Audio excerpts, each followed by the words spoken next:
Previously in Room 8, Jewel of Depression.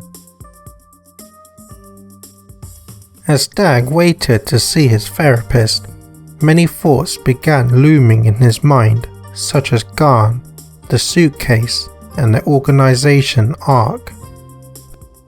But when he came to actually speak to Dr. Evans, Dag couldn't bring himself to talk about the organization and the mission left by Patrick. However, he did feel better after releasing some of his bottled emotions. Shortly after returning to the apartment, Dag discovered that Serial's room had also been broken into.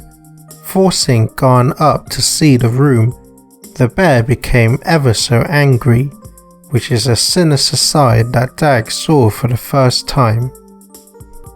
With many rooms already being broken into, the mystery continues to deepen. This causes Dag to again become deep in thought and heads back to room 8 to sort out his thoughts.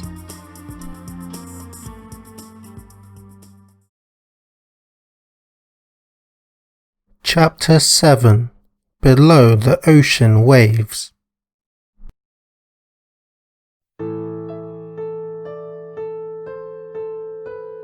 After some deep thinking in his bedroom, Dag finally decides on the next step to take, even though it's a difficult one.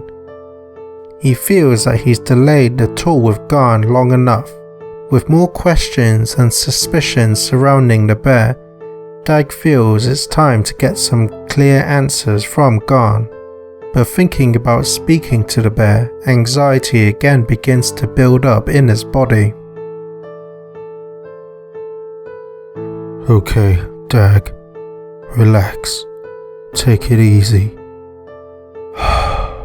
You can do this.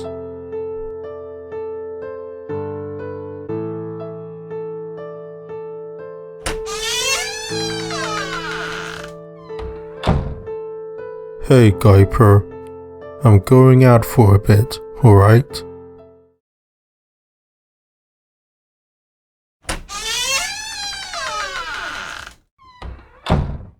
As Dag steps out into the hallway, he hears door 5 being closed.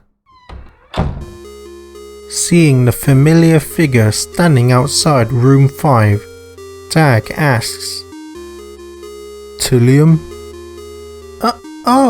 Mr. Paragon, I didn't see you there. Why are you outside Loom's room? Huh? I was just fixing the sink, but she says it's fine now, so I was just leaving. Tillium, we must be going. Fine. See you later, Mr. Paragon. Again, Tillium was acting rather strange just now. And why did he lie about speaking with Loom when I'm positive that she's working at the pharmacy at this hour? I better check. Loom, you in there? Thought so. Then why was Tillium in room 5 unattended? A specific thought then clicks in Dag's head, causing him to pull the pieces together.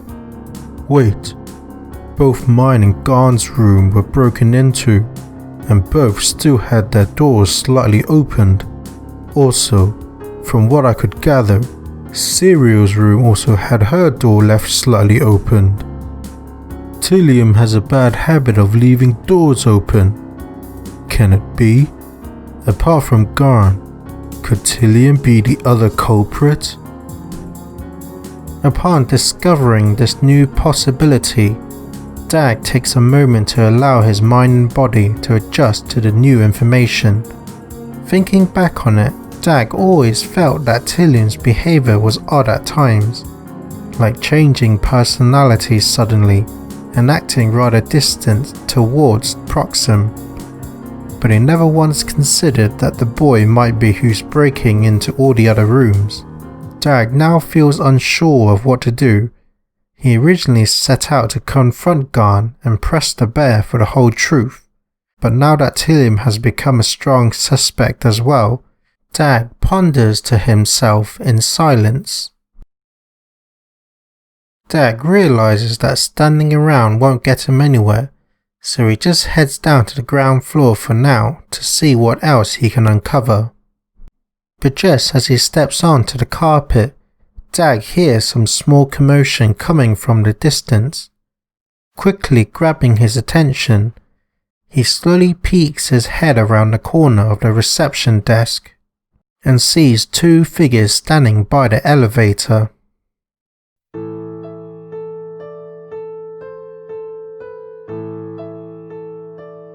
Can't hear clearly from here. What could they be talking about? Don't forget now.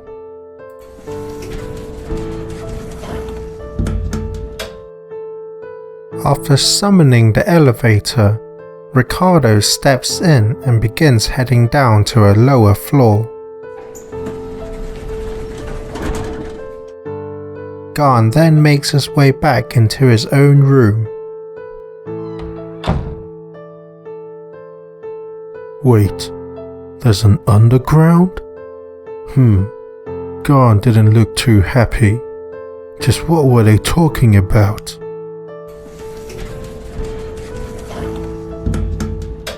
Doggone it, must be Ricardo. Dag quickly returns to his hiding spot before Ricardo could see him. Must be my imagination. Ricardo returns to Light's Bite to resume his regular duties.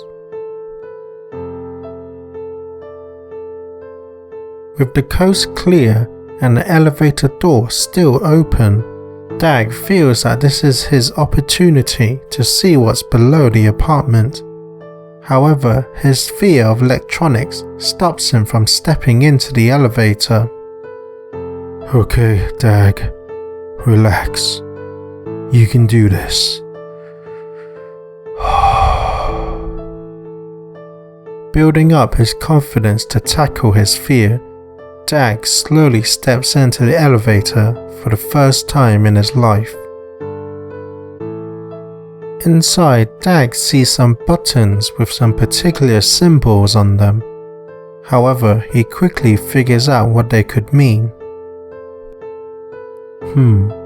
So each symbol must mean the different floors, with G being the ground floor, and 1 and 2 for the other floors above. Then the two symbols that are crossed out must be for the 3rd floor and the roof. But since those areas are sealed off, I guess it makes sense to block out those 2 floors for the elevator. But there aren't any symbols beneath G, so how did Ricardo do it? Wait. Remembering the clue he found in Garn's room, Dag pulls out the photo from his pocket. If G is going down to the ground floor, and R is going up to the roof, and the numbers in between are the rest of the floors, then maybe G and R could also mean minus and plus? Then perhaps 2, G and 3 could possibly mean 2 minus 3, which equals -1. It's a rather long shot, but with no other clues to go on, Dag feels that this is his best hypothesis to go with. The elevator door suddenly closes, and Dag now finds himself going down below the apartment.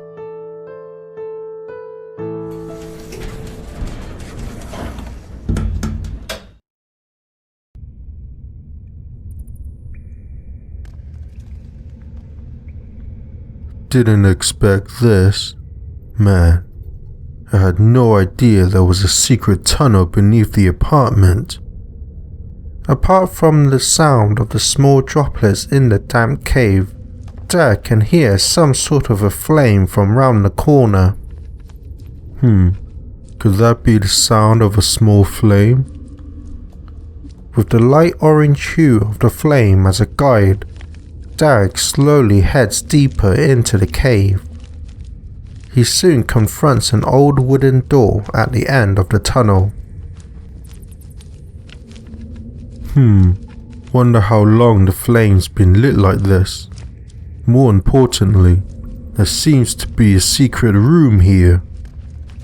Wasting no time, Dag carefully pushes open the fragile door to see what's behind it.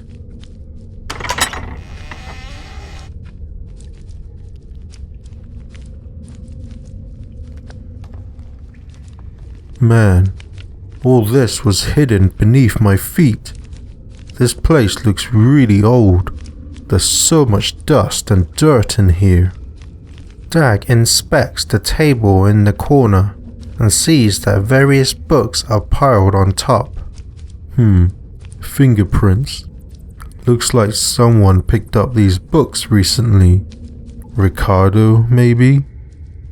What's this? Could this be a diary?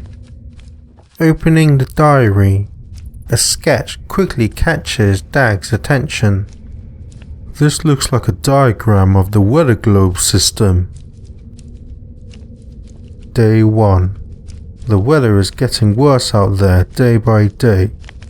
Like many others, I am forced to stay indoors in protection from the harsh elements outside. The skies are filled with dark shades of red, with blistering winds and constant thunderstorms unimaginable. Day 2. As usual, the storm outside is as ferocious as ever. I am again trapped inside my own home, staring out through my window as the violent rain hits against the glass. Day 8. I received an email from my boss, asking me to come into the laboratory tomorrow. Apparently, he and the rest of the workers are developing an anti-weather device to combat the ongoing storms. I agreed. Day 13. Me and 12 others, including my boss, have spent the last few days developing a small prototype to stop the weather. However, all our tests have ended in failure. Day 18. It's clear to me now that nothing we create can put the weather to a complete stop. If the weather can't be changed, then perhaps a shield would protect us from the storm. Day 19. I proposed the shield idea to my boss. However, he doesn't think that's the solution to our problem. Even after all our failed tests, he insists that the weather can be stopped somehow. Luckily, Jim, who is my best friend and one of the members on the team, thinks the same as I do. Together, we broke away from the rest and began developing a way to shield us from the weather. Day 22.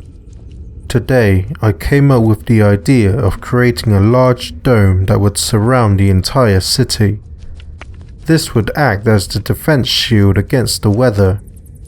We have decided on the metal that would be strong enough to withstand the harsh elements for a very long time. However, we've come to a roadblock, as it would require massive amounts of energy to power the dome. Day 25. Me and Jim feel that we've found a solution to operate the shield. It requires a substantial amount of energy to power it. So to test it out if it would work against the storm, we created a much smaller prototype of the dome, not that much bigger than a regular car, and hooked up a large power bank to it, enough to light up an entire city.